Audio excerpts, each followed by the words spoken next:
जय शिवशंकर मित्रों, मैं हरीश पांडे आज का विषय लेकर के प्रस्तुत हूँ।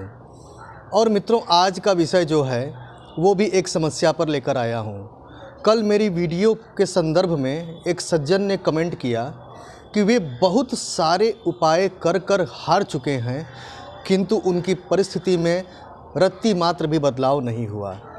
मेरे ख्याल से इस प्रकार की समस्या से पीड़ित और भी कई लोग हो सकते हैं।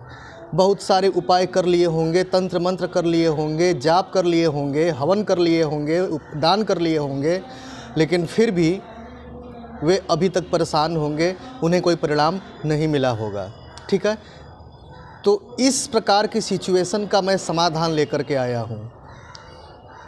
तो गौर से सुनिएगा वीडियो को, हो सकता है आपके लिए भी कोई समाधान निकल आए। और अगर वीडियो अच्छी लगे तो लाइक, सब्सक्राइब और शेयर करना न भूलिएगा।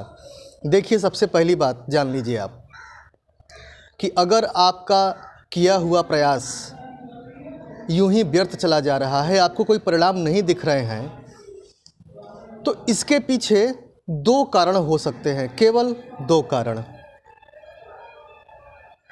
सबसे पहला कारण तो ये कि या तो आपके पूर्व जन्मकृत पाप दोष काफ़ी प्रबल हैं, ठीक है, इसीलिए आपके किए हुए जो उपाय हैं, दान हैं, जप हैं, वे उन्हें ही साफ करने में चले जा रहे हैं और आपको कोई परिणाम फलस्वरूप नहीं दिख रहा है। या तो फिर दूसरा कारण, आप जहां रहते हैं वहां वास्तु की दृष्टि से गड़बड़ियां हैं।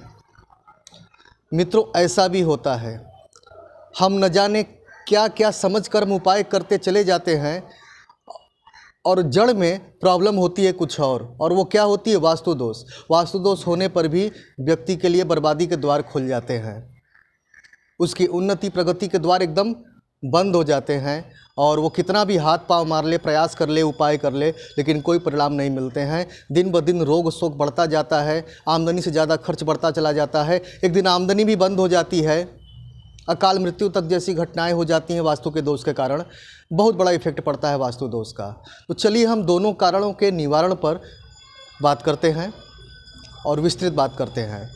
सबसे पहला, पूर्व जन्मकृत पाप दोष। ठीक है, पूर्व जन्मकृत पाप दोष के लक्षणों पर मैंने एक बार एक वीडियो बनाई थी, आप मेरे वीडियो के श्रृंखला में जा कर के उसे खोज लीजिएगा। ठीक है, फिलहाल मैं संक्षेप में बतलाता हूँ। सबसे पहली बात, आप पहले अपना वास्तु चेक करेंगे, जिसका लक्षण मैं बाद में बताऊंगा। अगर वैसे संकेत नहीं मिलते हैं, वैसे अगर वास्तु की बनावट नहीं मिलती है, तो आप एक काम करें कि सबसे पहले पूर्व जन्मकृत पाप दोष निवारण हेतु आप लगन पूर्वक साधना करें।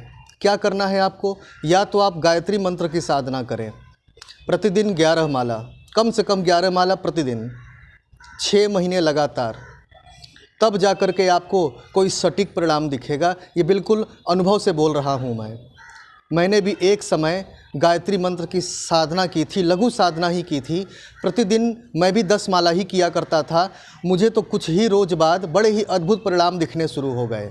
गायत्री मंत्र से पापों का नाश होता है, दोषों का नाश होता है और आपके व्यक्तित्व का परिष्करण होता है, परिमार्जन होता है, आपकी बुद्धि में प्रकाश आता है। कैसा भी जटिल से जटिल पाप दोष हो, गायत्री मंत्र से जलकर भस्म हो जाता है, आपका आध्यात्मिक तेज बढ़ता है, भाग्य निखरता है। गायत्री मंत्र चूँकि लंबा है, यदि आप न कर सकें तो आपके पास दूसरा आखिरी उपाय ये है कि आप इष्ट मंत्र का विधिवत अनुष्ठान करें। इष्ट मंत्र में, आपके इष्ट मंत्र में जितने अक्षर हैं उतने लाख का, अगर 9 अक्षर हैं तो 9 लाख का अनुष्ठान होगा। उतने लाख का अनुष्ठान 11 या 21 दिन में पूर्ण करें। फिर देखिए, निश्चित रूप से आपको कोई न कोई मार्ग मिलेगा। इष्ट देव आपको मार्ग दिखाएंगे, आपके पाप दोषों का नाश होगा और आपको अच्छे परिणाम प्राप्त होंगे। ये बिल्कुल अनुभव से बोल रहा हूँ मैं। चलिए आते हैं वास्तु दोष पर। वास्तु दोष में आपको क्या क्या देखना है? यदि आपके पूर्व और उत्तर दिशा में, यानी कि ईशान कोण में रसोई बनी है, तो तुरंत वहाँ से रसोई को रिप्लेस कीजिए, क्योंकि ईशान कोण यानी कि पूर्व उत्तर के बीच का जो कोण होता है, वहाँ जल का स्थान माना गया है, तो अग्नि जलना उचित नहीं है। इससे होता क्या है, इसका प्रभाव घर की महिलाओं पे बहुत बुरा पड़ता है और घर के सभी सदस्य रोगी बने रहते हैं, दवाओं पर खूब खर्च होता है और मानसिक तनाव बहुत ज़्यादा मिलता है। ठीक है। तो रसोई शिफ्ट करके आपको ये कहाँ ले जाना है, पूर्व दक्षिण के कोण पर, यानी जहाँ पर अग्निकोण होता है, ठीक है। अच्छा, दूसरी बात, यदि आपके घर में जो सीढ़ी है ऊपर चढ़ने हेतु, तो होता क्या है, बहुत से लोग क्या करते हैं कि सीढ़ी के नीचे काफ़ी स्पेस बच जाता है, ठीक है, खाली स्पेस, उसी स्पेस में लोग लैट्रिन बाथरूम बनवा देते हैं, जो कि भीषण वास्तु दोष प्रकट करता है। ऐसे व्यक्ति का मकान एकदम दोषी हो जाता है, बदगुनिया हो जाता है, कभी उस मकान में रहकर वो तरक्की नहीं कर पाता है, शत्रु तो इतने हावी हो जाते हैं कि पूछिए ही मत, ठीक है। तो अगर ऐसी अगर बनावट हो तो वहाँ से शौचालय बाथरूम को बिल्कुल हटाएं, कहीं और रिप्लेस करें आप, ठीक है। दूसरी बात कि दक्षिण पश्चिम में भी कभी, दक्षिण पश्चिम की दिशा में भी लैट्रिन बाथरूम नहीं होना चाहिए, ठीक। और घर में हमेशा माता लक्ष्मी और कुबेर जी की फ़ोटो या छोटी सी मूर्ति उत्तर दिशा में रखने का प्रयास करें। फोटो या छोटी सी मूर्ति उत्तर दिशा में लगा कर रखें, रोज़ धूप दीप करें, घर के वास्तु दोष का भी थोड़ा हनन होगा और उन्नति भी होगी। अब क्या है कि यदि आप घर की बनावट में अंतर नहीं कर सकते, तोड़ फोड़ करने का सामर्थ्य नहीं है, पैसे नहीं हैं, तो आप उन जगहों पर एक एक फिटकरी का चौकोर टुकड़ा भी आप रख दें, या कटोरे में खड़ा नमक भर करके आप वहाँ रख दें। हर महीने उस नमक को या फिटकरी को आपको बदलना होगा, बस इतना करना होगा। तो इससे भी धीरे धीरे वास्तु दोष की ऊर्जा में कमी आना शुरू हो जाती है और आपको अच्छे परिणाम मिलते हैं, ठीक है। तो पहले तो वास्तु के हिसाब से आप ये परिवर्तन कीजिए। अगर मेरे बताए हुए ये जो हैं परिवर्तन, मतलब लक्षण जो हैं वास्तु दोष के, अगर ये आपसे मैच नहीं करता है तो फिर आप साधना करें, प्रबल रूप से साधना करें। इस कलिकाल में मंत्र जाप का बड़ा चमत्कार है। मंत्र जाप से बड़ा दुर्भाग्य टल जाता है। अब होता क्या है, लोग 4 दिन उपाय करते हैं और फिर रिजल्ट देखना चाहते हैं, रिजल्ट देखने की उम्मीद लगा बैठते हैं। तो 4 दिन के उपाय से कुछ नहीं होता। न जाने कितने कितने जन्मों के पाप दोष आप ढोते हुए इस जन्म में आए हैं, इस जन्म के भी काफ़ी पाप दोष होंगे, ठीक है। तो 4 दिनों में रिजल्ट नहीं मिलेगा, कम से कम 6 महीने या साल भर, ठीक है।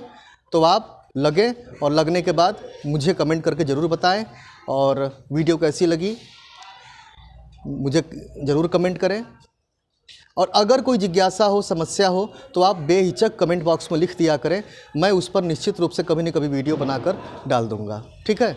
तो मुझे आज्ञा दीजिए। जय शिव शंकर।